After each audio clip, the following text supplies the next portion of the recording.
একদিন হঠাৎ করেই বাসায় মিষ্টি আলু নিয়ে আসলো। তো আমি ভাবলাম যে মিষ্টি আলুগুলো যেহেতু নিয়ে এসেছে, এখন কি করা যায়। তো আমি একদিন হালুয়া বানিয়ে তারপর খাওয়ালাম।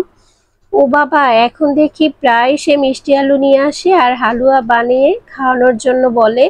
এতটাই নাকি মজা হয়েছিল হালুয়াটা, বুঝেন অবস্থা। এখন প্রায় সময় মিষ্টি আলু নিয়ে আসবে সে আর বলবে যে হালুয়াটা তৈরি করে তারপর আমাকে দাও, আমার খুব বেশি পছন্দ হয়েছিল।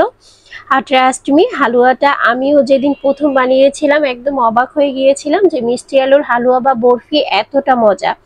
আসসালামু আলাইকুম, হ্যালো এভরিওয়ান, কেমন আছেন সবাই? আলহামদুলিল্লাহ আমি ভালো আছি। আশা করছি আপনারা যে যেখানে আছেন আলহামদুলিল্লাহ ভালো আছেন, সুস্থ আছেন। তো আজকে একদম ডিফারেন্ট ওয়েতে মিষ্টি আলুর হালুয়া বরফি বলেন বা সন্দেশ বলেন, যাই বলেন না কেন, এটা কিন্তু অনেক মজা। তো কিভাবে তৈরি করলাম সেটাই শেয়ার করছি। প্রথমে মিষ্টি আলুগুলো সিদ্ধ করার জন্য এখানে চুলায় পানি বসিয়ে দিয়েছি আর মিষ্টি আলুগুলোকে পরিষ্কার করে ধুয়ে নিয়েছি আর গোল গোল করে কেটে নিয়েছি। অনেকেই প্রশ্ন থাকতে পারে এভাবে কেটে নিয়েছি কেন। এভাবে আমি কেটে নিয়েছি যাতে করে সিদ্ধ তাড়াতাড়ি হয়ে যায়, আমার সময়টা একটু বেঁচে যায়।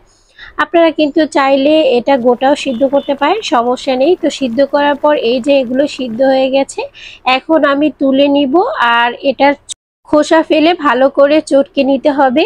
তো এ পর্যায়ে চুলায় ফ্রাই প্যান বসিয়ে দিয়েছি আর এখানে আমি 2 চামচের মতো ঘি দিয়ে দিচ্ছি। ঘিটা মেল্ট হয়ে আসলে তারপরে এখানে আমি গরম মশলা অ্যাড করব। আর আলুর যে আমি চটকে নিয়েছি সেটা দেখাইনি, আপনারা চাইলে কিন্তু ব্লেন্ডারে ব্লেন্ড করে নিতে পারেন বা হাত দিয়ে চটকে নিতে পারেন, কিন্তু মিহিভাবে চটকাতে হবে যাতে ভিতরে কোনো লাম্পস না থাকে। তো এ পর্যায়ে এখানে দারুচিনি আর এলাচ দিয়ে ঘির ভিতরে একটু ভেজে নিচ্ছি সুন্দর একটা ফ্লেভার আসার জন্য। এই যে আমি চটকে নিয়েছি আর এই পর্যায়ে মিষ্টি আলুগুলো এখানে আমি দিয়ে দিচ্ছি। আর এখন একটু ঘির ভিতরে 1 মিনিটের মতো হালকা করে একটু ভেজে নিচ্ছি। আর ভেজে নেওয়া হলে তারপর আমি এখানে হাফ কাপের মতো লিকুইড দুধ ইউজ করছি। আর একসাথে পুরো দুধ আমি ইউজ করব না, তাহলে এটা দলা পেকে যেতে পারে। এজন্য অল্প একটু দুধ ইউজ করে তারপর লিকুইড করে আবার একটু ইউজ করব। তো এ পর্যায়ে আমি এখানে 1.5 কাপ পরিমাণ চিনি দিয়েছি। যেহেতু মিষ্টি আলুটা এমনিতেই অনেক মিষ্টি থাকে, তো চিনির পরিমাণটা কম দিলে কিন্তু হয়ে যায়। আপনারা চাইলে কিন্তু একটু কমিয়ে বা বাড়িয়ে নিতে পারবেন, কোনো সমস্যা নেই। তো চিনির পরিমাণ আসলে অনেকে অনেক বেশি খেতে পছন্দ করেন, আবার অনেকে কম খেতে পছন্দ করেন। আপনাদের পছন্দ অনুযায়ী বাড়িয়ে কমিয়ে নিতে পারেন। তো এই পর্যায়ে আরও 1 কাপ দুধ আমি ইউজ করছি এখানে। তো মোট আমি 1.5 কাপ দুধ ইউজ করেছি। আর লিকুইড দুধটা দিলে হবে কি, এটা টেক্সচারটা অনেক ভালো আসবে আর খেতেও কিন্তু দারুণ লাগবে। আর কেউ যদি চান এখানে লিকুইড দুধ ইউজ করবেন না, তাহলে এখানে অল্প পরিমাণ 1.5 কাপ পরিমাণ পানি ইউজ করতে পারেন, কোনো সমস্যা নেই। তো এ পর্যায়ে মিষ্টির ব্যালেন্স করার জন্য আমি সামান্য পরিমাণে লবণ দিয়ে দিচ্ছি। 1/4 টিস্পুনের থেকেও কম, আপনারা হাতে ধরে 2-3 চিমটি দিতে পারেন। তো এ পর্যায়ে 1 কাপ পরিমাণ গুঁড়ো দুধ দিচ্ছি।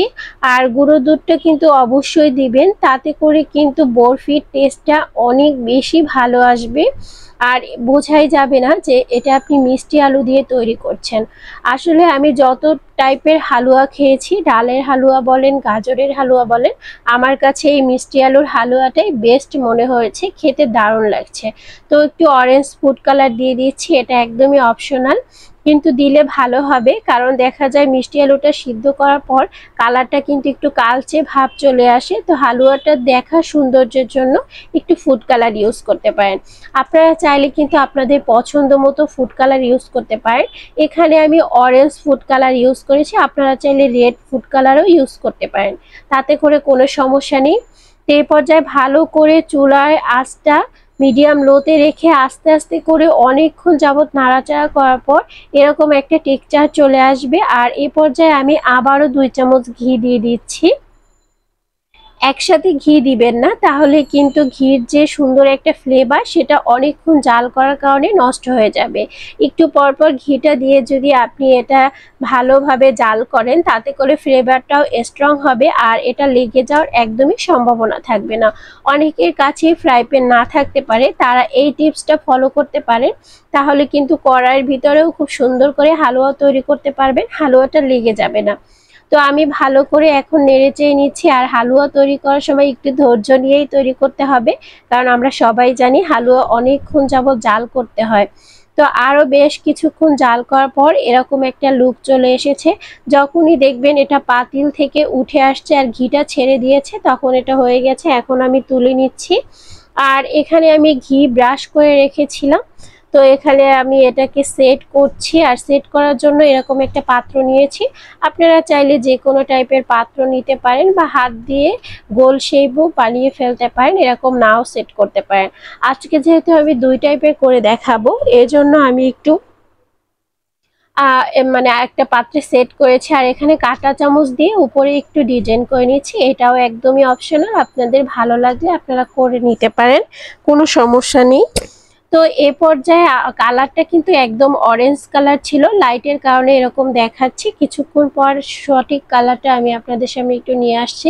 দেখা যায় অনেক সময় রাতে ভিডিও করলে কালারটা মোবাইলের কারণে ঠিকঠাক আসে না। তো এটা ফ্রিজে রেখে দিচ্ছি 1 ঘন্টার জন্য। আর 1 ঘন্টা পর দেখতে পাচ্ছেন এটা কতটা সুন্দর হয়েছে। আর এটা কিন্তু কালারটা, মেইন কালারটা কিন্তু এরকম আসছিল, ওখানে কালারটা একটু হালকা মনে হচ্ছে। তো এখন আমি একটু কেটে নিয়েছি। আর অনেক বেশি হার্ড আমি করিনি, আমার কাছে হালুয়াটা এরকম খেতে ভালো লাগে। তো এই যে আমি সাজিয়ে নিয়েছি। কেমন লেগেছে আজকের রেসিপি অবশ্যই কমেন্ট সেকশনে জানাবেন। ভালো লাগলে লাইক শেয়ার কমেন্ট করবেন। তো আজ এই পর্যন্তই, নেক্সট ভিডিও দেখার আমন্ত্রণ জানিয়ে আল্লাহ হাফেজ, আসসালামু আলাইকুম।